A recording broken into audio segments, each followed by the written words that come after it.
Hi, this is Teresa, and I am here to give you Planning the Learning Environment here on May 4th. So, happy Star Wars Day to all of you Star Wars fans.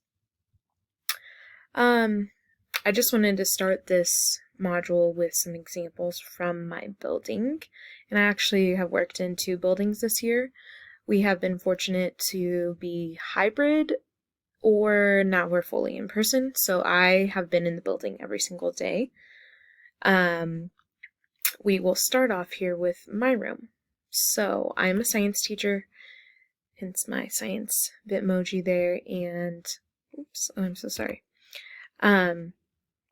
This is a front view of my room. So this is my teacher desk. Sorry, it's kind of cluttered there with some of the pictures. And student desks are required to be facing the teacher due to COVID restrictions. So you can see that. So this is my view up here of my classroom. I did have kind of my motto posted on the back wall with lead, listen, and learn.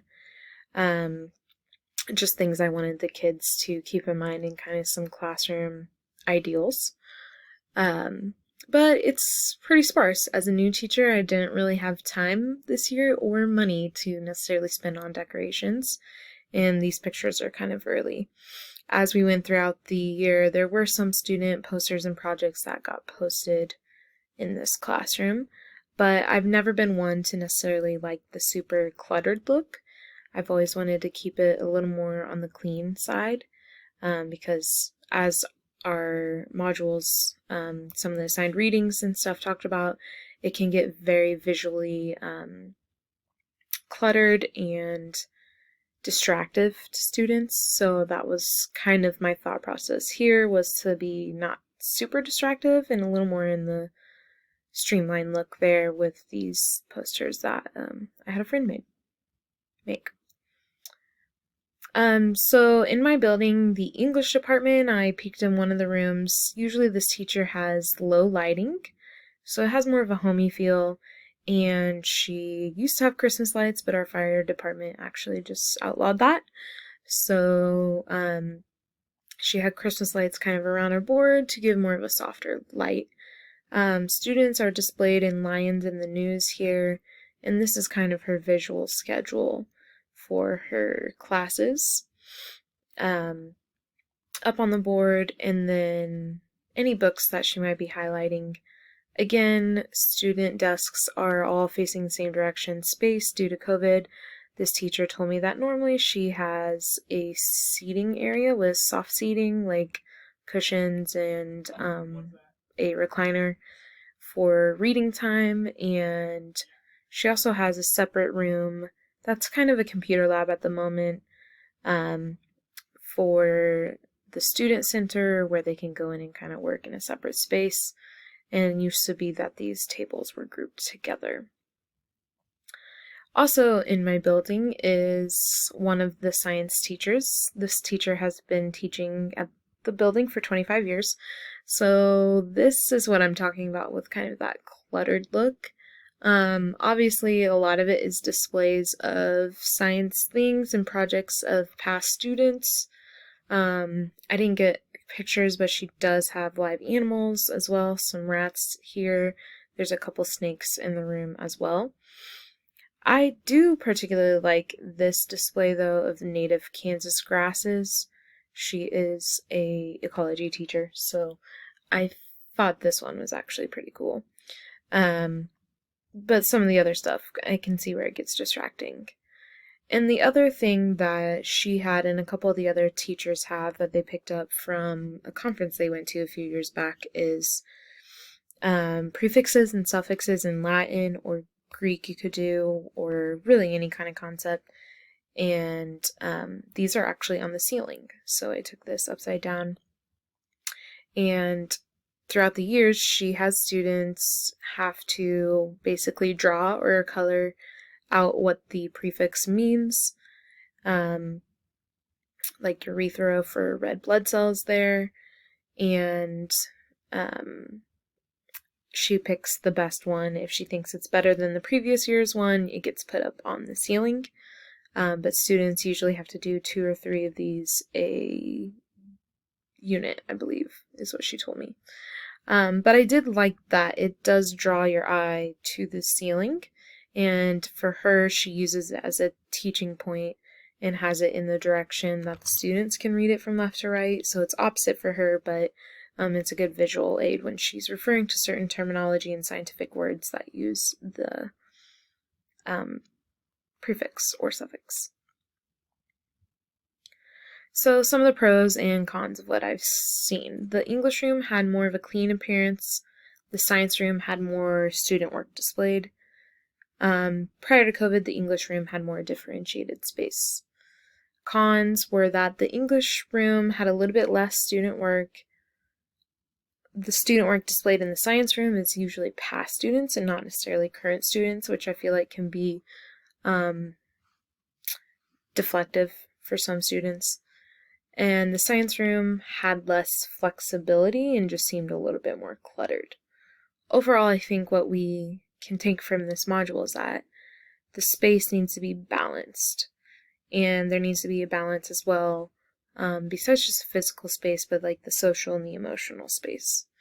I will say both of these classrooms, I didn't get a picture of it, but the school is capturing kids' hearts, and so they do social contracts, and the social contract, you can see one down here actually, gets selected each quarter with each new group of students. The words, usually 5 of them are picked, of how they're going to treat each other, the teacher and the students in that class, and what kind of social and emotional space they want to create in there. So that's one other thing. At my other building, they don't do that, but I did kind of incorporate a little bit of how I wanted students to act or be in my classroom. I want them to be leaders, I want them to listen, and I want them to be learners. I think if you can kind of follow those 3 L's, you're setting yourself up for pretty good success. So again, the balance between the social, the emotional, and the physical space, there's a lot going on. This module, I think I focus more on the physical space, even though there's not a lot I can do as far as moving furniture with COVID, but there are lots of ideal situations that I would like. So moving on, my ideal science classroom would be something along this line. I actually got these pictures from a website that redesigns classrooms in the UK, but this is bright. There's natural light coming in. Flexible seating, these tables can be rolled around. The lab stations are obviously set, but I like how they're round and not at the back of the room, because you can see here in my 2 rooms, our science benches are all at the very back. I know that probably seems handy because that's where the cabinetry is, but ideally, that kind of gets in the way, I think. I love this round concept. And also built-in and purposeful technology. They have the smartboard or touchscreen or computer up here projected. It looks like it's intended to be there.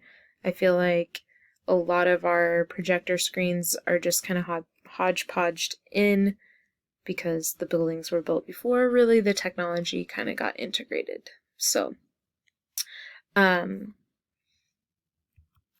other views they had were natural lights. So here we have some skylights above. Some cons that I would see regarding that was just being able to control light and how if it's too bright or too dark or too humid or too hot, that can affect student learning as well. The website also mentioned like having a place for everything. So student work is still displayed in here. It's just in these kind of clear cabinet cases that you could swap in and out. You can see some student work back here as well, or models at minimum. But this one had a clear view of the teacher, and I really like this U-shaped design. I think it's great. So some pros of my ideal room were that I think there's less amount of visual distraction as far as like that science teacher who had been in the building previously and her kind of really cluttered top cabinets, which do display the work, just maybe a little distracting.